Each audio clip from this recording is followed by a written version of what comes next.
मैं फिर आपसे एक विनती करूं, जीवन में एक स्तोत्र का सहारा ले लीजिए और कभी भी कोई स्तोत्र का पाठ करिए तो पवित्र आसन हो। कुसा के आसन में बैठ करके कोई पाठ किया जाता है तो आयु की वृद्धि होती है। व्याघ्र के आसन में बैठ करके यदि पाठ किया जाए तो मोक्ष मिलता है। काले मृगचर्म पर बैठ करके यदि पाठ किया जाए तो सर्व सिद्धि प्राप्त होती है। और यदि हम सूती आसन में बैठ करके पाठ करेंगे तो याद रखना दरिद्रता मिलेगी, इसलिए सूती आसन नहीं होना चाहिए। पत्थर में बैठ करके यदि हम कोई पूजा पाठ करेंगे तो याद रखना शोक मिलेगा।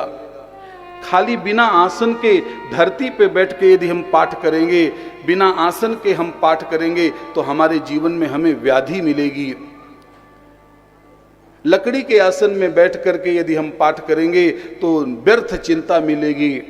इसलिए गृहस्थ के लिए सबसे अच्छा आसन हम पहले दिन भी बता चुके हैं, कहो आज भी बता दें, ऊन का आसन ही सिद्ध आसन माना गया है, जिसे कंबल का आसन कहते हैं।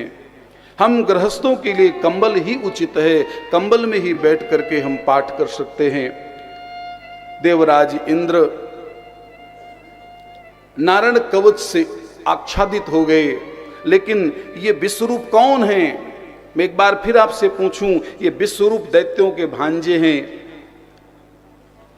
विश्वरूप यहां मंत्र बोलते समय जजमान के साथ कपट कर रहे हैं। ओम इंद्राय स्वाहा, वरुणाय स्वाहा, कुबेराय स्वाहा, और धीरे से विश्वरूप कह देते हैं नमुचे स्वाहा, कुंभकर्णाय स्वाहा, रावणाय स्वाहा। याद रखना, पढ़े लिखे जजमान के सामने यदि कोई आचार्य गलत मंत्र बोलता है तो जजमान तुरंत टोक देगा। इसीलिए जजमान को भी पढ़ा लिखा होना चाहिए, तभी पूजा में आनंद आता है। यदि यजमान भी साक्षर है तो देवराज इंद्र तो बहुत विद्वान हैं। देवराज इंद्र ने विश्वरूप को मना किया, विश्वरूप जी आप ये गंदे मंत्र क्यों बोल रहे हैं? आप देवताओं का कल्याण करने आए हैं कि दैत्यों का? भगवान सुखदेव जी से किसी ने पूछा कि विश्वरूप दैत्यों के मंत्र क्यों बोल रहे हैं? सुखदेव जी ने कहा ये विश्वरूप दैत्यों के भांजे हैं। तो सोचते हैं कि चलो लगातार मामाओं का भी कल्याण करा दें। देवराज इंद्र को क्रोध आ गया। ये जो गुस्सा क्रोध ये आज का नहीं है, ये सनातन से है साहब।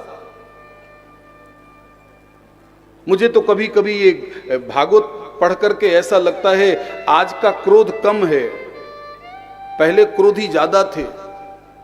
आज तो ज्यादा से ज्यादा किसी को गुस्सा आएगा तो मोबाइल फेंक कर तोड़ देगा, इतना ही गुस्सा करेगा।